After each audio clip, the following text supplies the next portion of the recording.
Welcome to एडुजोस में आप सभी लोगों का स्वागत है। दोस्तों, आज की इस वीडियो में हम लोग 20 अक्टूबर से लेकर 23 अक्टूबर तक के सभी करंट अफेयर्स देखेंगे। पिछले 3-4 दिनों से आपको करंट अफेयर्स जो डेली करंट अफेयर्स है उसकी वीडियो नहीं मिली थी। ठीक है, तो 20 तारीख से लेकर 23 तारीख तक जितने भी इंपॉर्टेंट करंट अफेयर्स के क्वेश्चन हैं, इसके साथ साथ स्टैटिक जीके के क्वेश्चन भी यहाँ पर कवर करे जाएंगे और इसके बाद इसमें एक्स्ट्रा जो फैक्ट्स है वो भी आपको यहाँ पर बताया जाएगा। तो वीडियो में लास्ट तक बने रहिएगा। वीडियो पसंद आती है तो इसको लाइक एंड शेयर जरूर कीजिएगा। चैनल से अगर आप अब तक नहीं जुड़े हैं तो चैनल को सब्सक्राइब करके बेल आइकन जरूर प्रेस करें ताकि हर वीडियो का नोटिफिकेशन आपको सबसे पहले मिल सके। शुरू करेंगे हमारे डेली मोटिवेशनल कोट से। हासिल होगी मंजिल भी तू तैयारी करके तो देख, आग लगेगी फिर सीने में तू चिंगारी बन के तो देख। तो आप सबको चिंगारी बनना है और चिंगारी बनाना एडुजोश यानी हमारा काम है।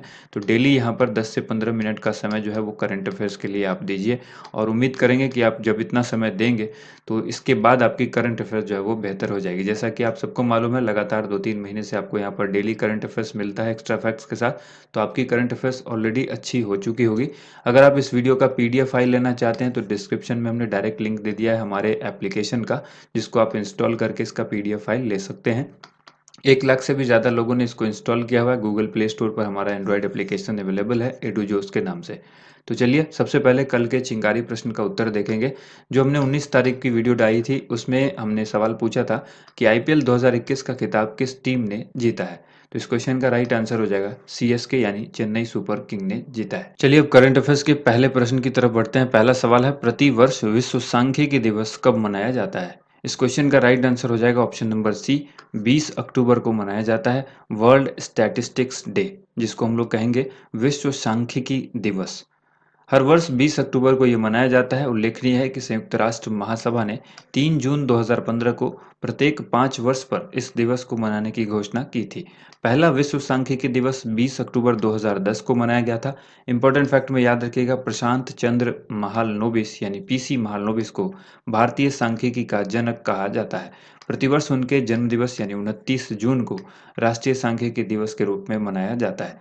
2021 की थीम क्या है? SDG 2 and hunger, achieve food security and improved nutrition and promote sustainable agriculture. ये काफ़ी लंबी थीम है लेकिन आपको याद रखनी है। अगला जो सवाल है, प्रतिवर्ष विश्व हिम तेंदुआ दिवस कब मनाया जाता है। हिम तेंदुआ दिवस, ये विश्व हिम तेंदुआ दिवस है, ये मनाया जाता है 23 अक्टूबर को। तो ऑप्शन नंबर बी यहाँ पर राइट आंसर हो जाएगा। ठीक है, विश्व स्तर पर यह मनाया जाता है। इस दिन को मनाने का मुख्य उद्देश्य हिम तेंदुए के संरक्षण के महत्व को दर्शाना और इस अद्भुत जानवर के बारे में जागरूकता फैलाना है। पहला हिम तेंदुआ दिवस 23 अक्टूबर 2014 को मनाया गया था।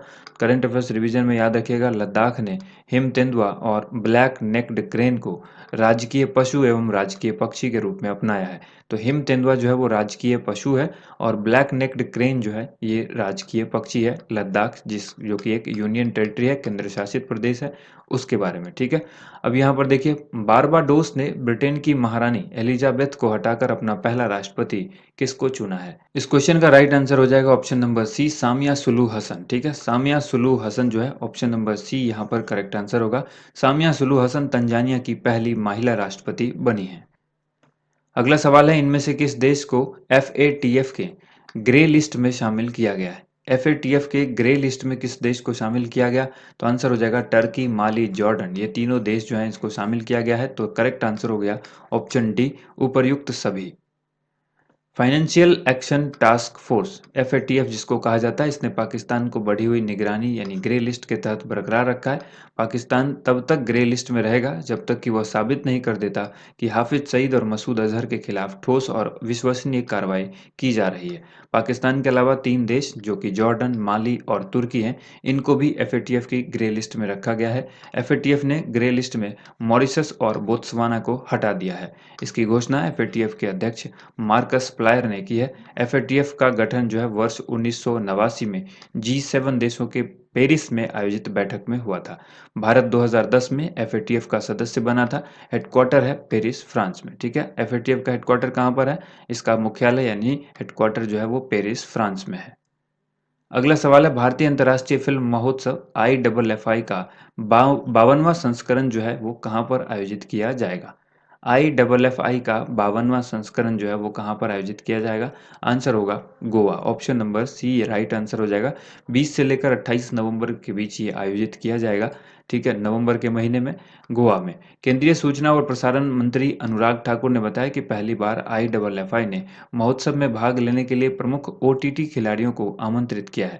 इस महोत्सव का आयोजन भारत सरकार के सूचना और प्रसारण मंत्रालय की फिल्म महोत्सव निदेशालय द्वारा गोवा की राज्य सरकार और भारतीय फिल्म उद्योग के सहयोग से किया जाएगा। इस दौरान इस्त्वाना सज़ाबो और मार्टिन स्कॉर्सेसे को इस महोत्सव में सत्यजीत रे लाइफ टाइम अचीवमेंट अवार्ड से सम्मानित किया जाएगा।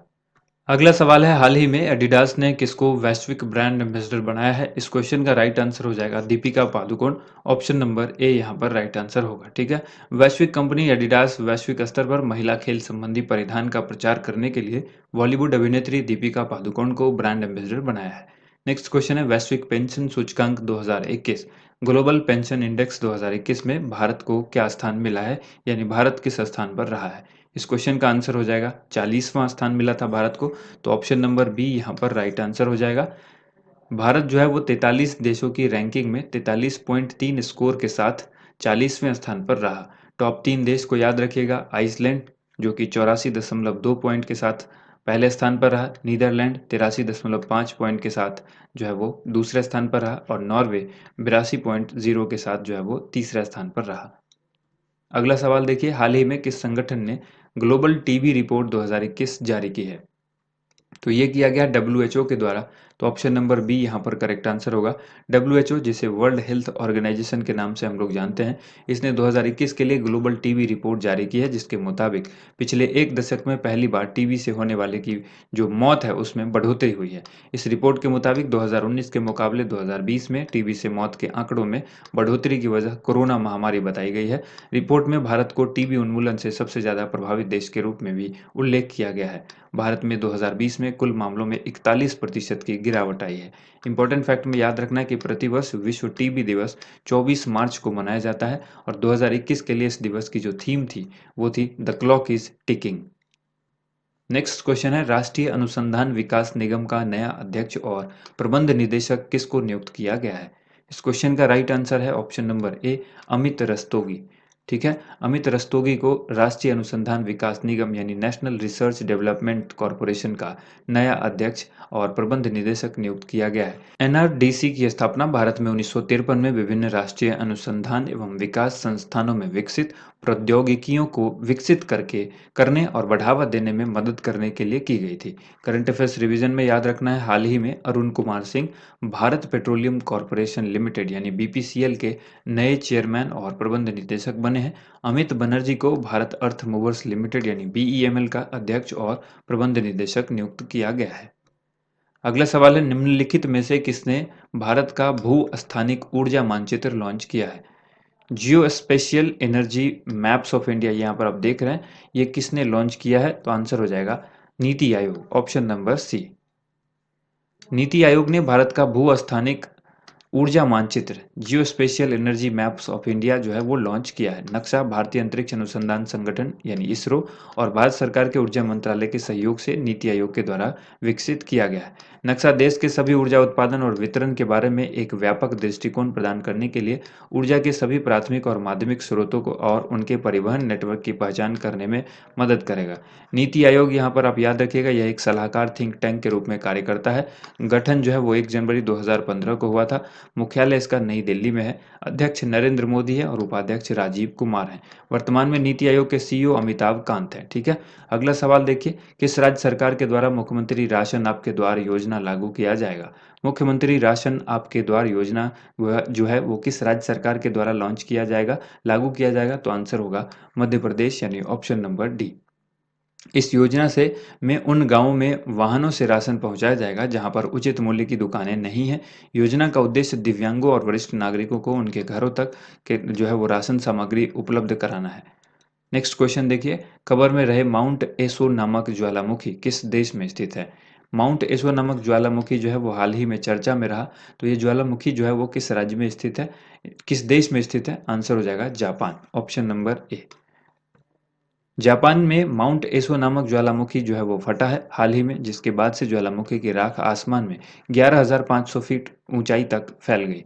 माउंट एसो दुनिया के सबसे बड़े सक्रिय ज्वालामुखी में से एक है और जापान में सबसे बड़ा ज्वालामुखी है। यह एक लोकप्रिय पर्यटन स्थल भी है। यह ज्वालामुखी दक्षिण क्यूशू द्वीप में स्थित है। जापान में दुनिया के सबसे अधिक ज्वालामुखी सक्रिय देशों में से एक है। जापान जो है वो दुनिया के सबसे अधिक ज्वालामुखी सक्रिय देशों में से एक है। माउंट फूजी जापान का सबसे ऊंचा और सबसे प्रसिद्ध ज्वालामुखी है। अगला सवाल है, फोर्ब्स के द्वारा प्रकाशित विश्व की सर्वश्रेष्ठ नियोक्ता रैंकिंग 2021 में भारतीय फर्मों में कौन शीर्ष पर रहा? इस क्वेश्चन का आंसर हो जाएगा option number D, Reliance industries limited. ठीक है। फोर्ब्स के द्वारा प्रकाशित वर्ल्ड बेस्ट एम्प्लॉय रैंकिंग 2021 के अनुसार रिलायंस इंडस्ट्रीज लिमिटेड आरआईएल 750 वैश्विक निगमों की समग्र रैंकिंग में 52वें स्थान पर है और रैंकिंग के तहत भारतीय फर्मों में शीर्ष स्थान पर है। रिलायंस इंडिया लिमिटेड जो यहाँ पर आप देख रहे हैं, रिलायंस इंडस्ट्री लिमिटेड, इसके अलावा शीर्ष 100 रैंकिंग के तहत अन्य भारतीय कंपनियों में आईसीआईसीआई बैंक, एचडीएफसी बैंक और एचसीएल टेक्नोलॉजीज शामिल हैं। विश्व की टॉप 3 कंपनियों के बारे में आप याद रखिएगा, सैमसंग इलेक्ट्रॉनिक्स दक्षिण कोरिया के, आईबीएम अंतर्राष्ट्रीय व्यवसाय तंत्र यूएसए और माइक्रोसॉफ्ट यूएसए। इन 3 कंपनियों का नाम याद रखिएगा जो कि विश्व की टॉप 3 कंपनियां हैं। इंपॉर्टेंट फैक्ट में याद रखना है, आरआईएल यानी रिलायंस इंडस्ट्रीज लिमिटेड के अध्यक्ष और एमडी मुकेश अंबानी हैं। हेडक्वार्टर इसका मुंबई महाराष्ट्र में है। अगला सवाल है, भारतीय सेना ने कैम्ब्रियन पेट्रोल अभ्यास 2021 में कौन सा पदक जीता है? इस क्वेश्चन का आंसर हो जाएगा ऑप्शन सी, स्वर्ण पदक जीता है। भारतीय सेना का प्रतिनिधित्व करने वाली 5वीं battalion 4 Gorkha rifles frontier force की एक टीम ने यूनाइटेड किंगडम में आयोजित प्रतिष्ठित कैम्ब्रियन पेट्रोल अभ्यास में स्वर्ण पदक जीता है। भारतीय सेना की टीम ने इस आयोजन में भाग लिया और दुनिया के विभिन्न हिस्सों में से विशेष बलों और प्रतिष्ठित रेजिमेंटों का प्रतिनिधित्व करने वाली 17 अंतर्राष्ट्रीय टीमों के सहित कुल 96 टीमों के साथ प्रतिस्पर्धा की। करंट अफेयर्स रिवीजन में याद रखना है, हाल ही में भारत और यूनाइटेड किंगडम की सेना के बीच संयुक्त सैन्य अभ्यास अजय वॉरियर का छठा संस्करण आयोजित हुआ। इसका आयोजन उत्तराखंड के चौबाटिया में किया गया। अगला सवाल है, इनमें से कौन सा देश अंतर्राष्ट्रीय सौर गठबंधन का नया सदस्य बनेगा? इंटरनेशनल सोलर एलियंस का यानी आईएसए का जो नया अध्यक्ष है, वो नया देश सदस्य है, वो कौन बनेगा? तो आंसर हो जाएगा इजराइल, ऑप्शन नंबर ए। इजराइल ने आधिकारिक तौर पर अंतर्राष्ट्रीय सौर गठबंधन यानी आईएसए में शामिल होने की प्रक्रिया शुरू कर दी है। इजराइल के ऊर्जा मंत्री काराइन एल हरर ने भारतीय विदेश मंत्री डॉक्टर एस जयशंकर की उपस्थिति में आईएसए में शामिल होने के समझौते पर हस्ताक्षर किया है। हाल ही में आईएसए ने संयुक्त राष्ट्र के सदस्य राज्यों को समूह में शामिल होने से में सक्षम बनाने के लिए रूपरेखा समझौते में संशोधन किया है। इस संशोधन के समर्थन के बाद उष्णकटिबंधीय के बाहर संयुक्त राष्ट्र के सदस्य देश अब अंतर्राष्ट्रीय सौर गठबंधन में शामिल हो सकते हैं। आईएसए का शुभारंभ भारत व फ्रांस के द्वारा 30 नवंबर 2015 को पेरिस में किया गया था और इसका मुख्यालय कहाँ पर है आईएसए का? आईएसए का मुख्यालय जो है गुरुग्राम हरियाणा में है। डायरेक्टर जनरल अजय माथुर है। ठीक है। नेक्स्ट क्वेश्चन है, हाल ही में खबर में रही भवानी देवी का संबंध किस खेल से है? हाल ही में रही भवानी देवी का संबंध किस खेल से है? इस क्वेश्चन का आंसर हो जाएगा ऑप्शन नंबर सी, तलवारबाजी। फेंसर भवानी देवी ने व्यक्तिगत महिला सेबर इवेंट में फ्रांस के चार्लेविल राष्ट्रीय प्रतियोगिता जीत ली है फ्रांस के अंदर। वह टोक्यो ओलंपिक में तलवारबाजी में भाग लेने वाली पहली भारतीय बनी थी। ये भी आपको याद रखना है।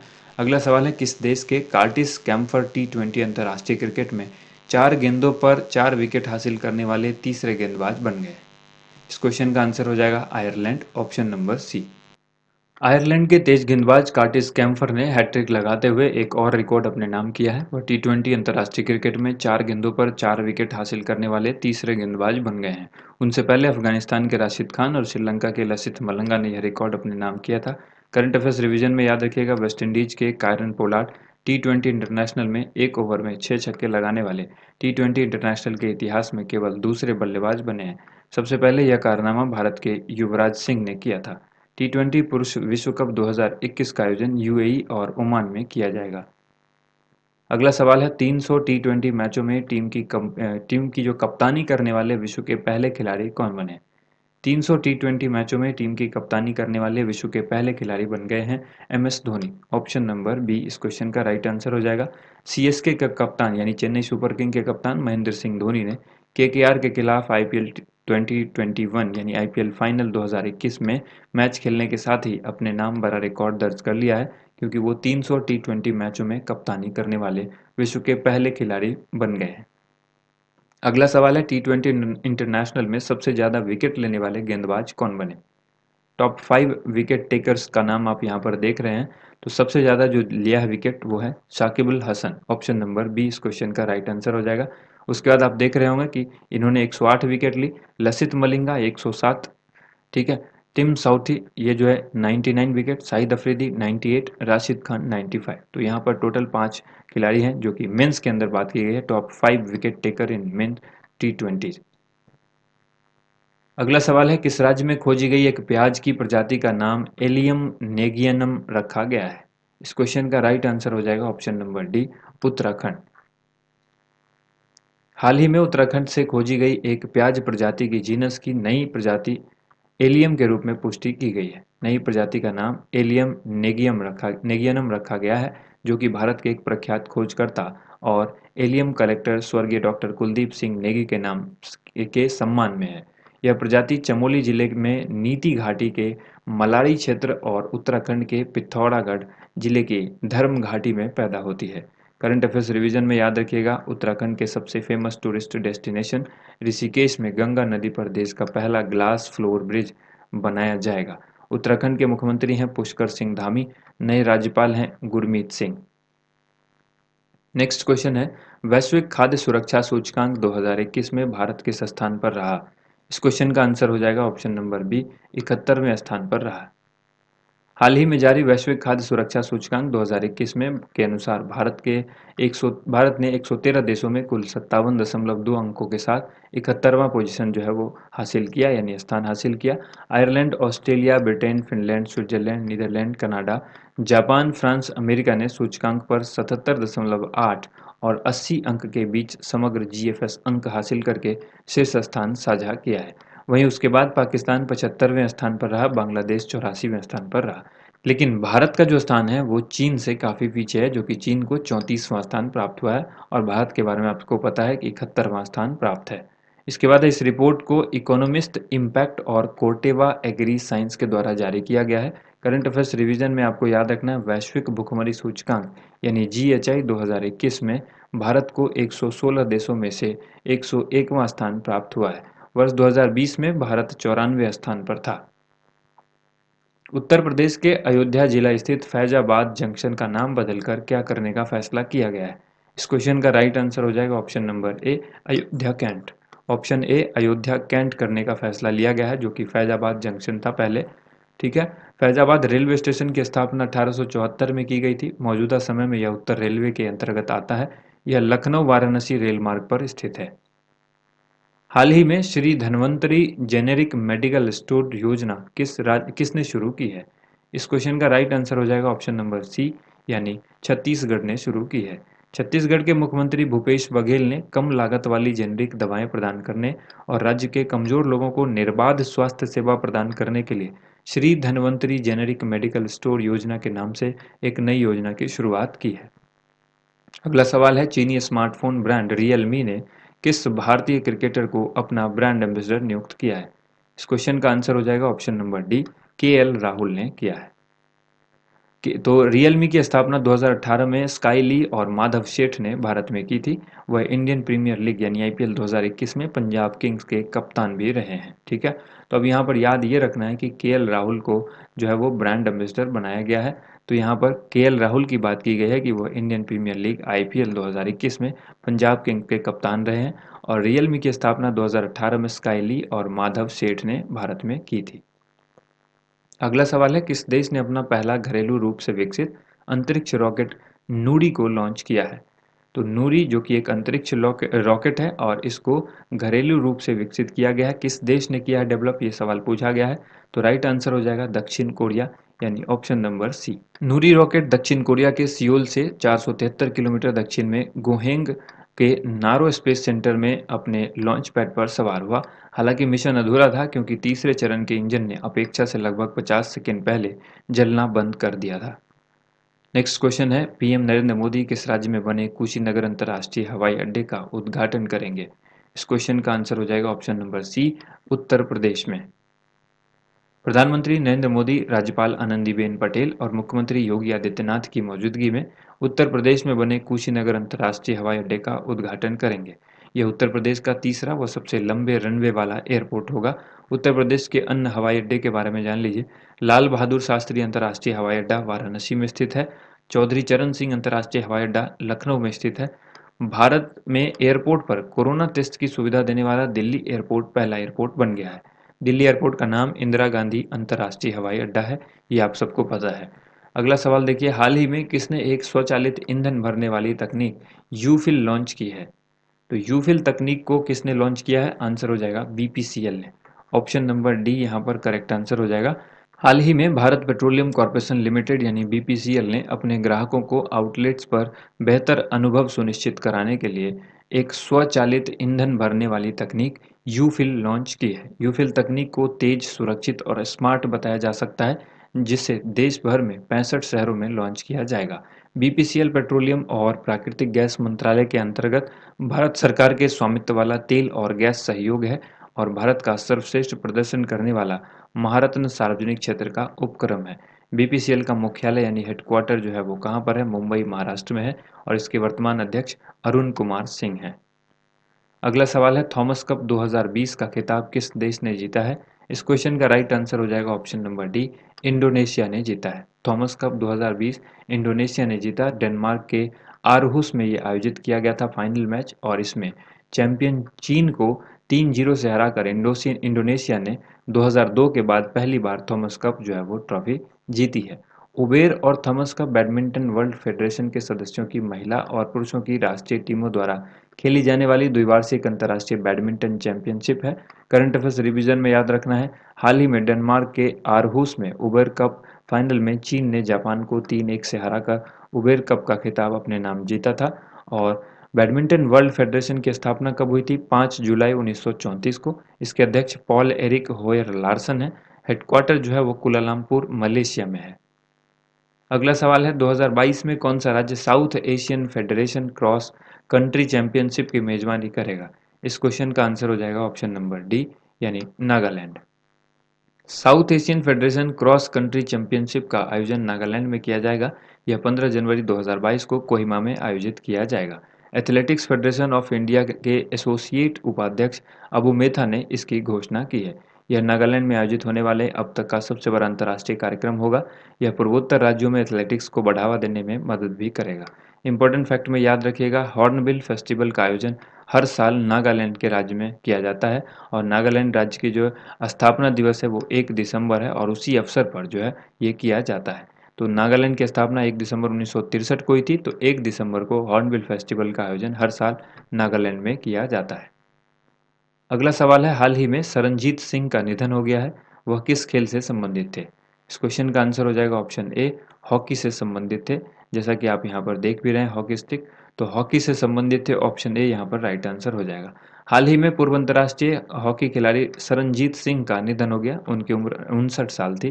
करंट अफेयर्स रिवीजन में याद रखना है, हाल ही में भारतीय हॉकी टीम के पूर्व सदस्य और मॉस्को ओलंपिक 1980 के स्वर्ण पदक विजेता रविंदर पाल सिंह का भी निधन हो गया। 1958 में जापान के टोक्यो में आयोजित एशियाई खेलों में भारत को रजत पदक दिलाने वाले हॉकी खिलाड़ी बलबीर सिंह जूनियर का भी निधन हो गया।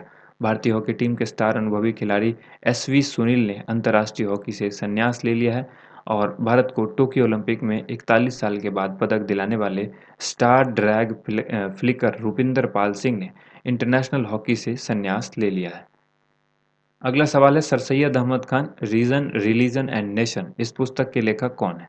इस पुस्तक के लेखक का नाम क्या है? Shafi Kidwai. Option number B, Shafi Kidwai इसका राइट आंसर हो जाएगा।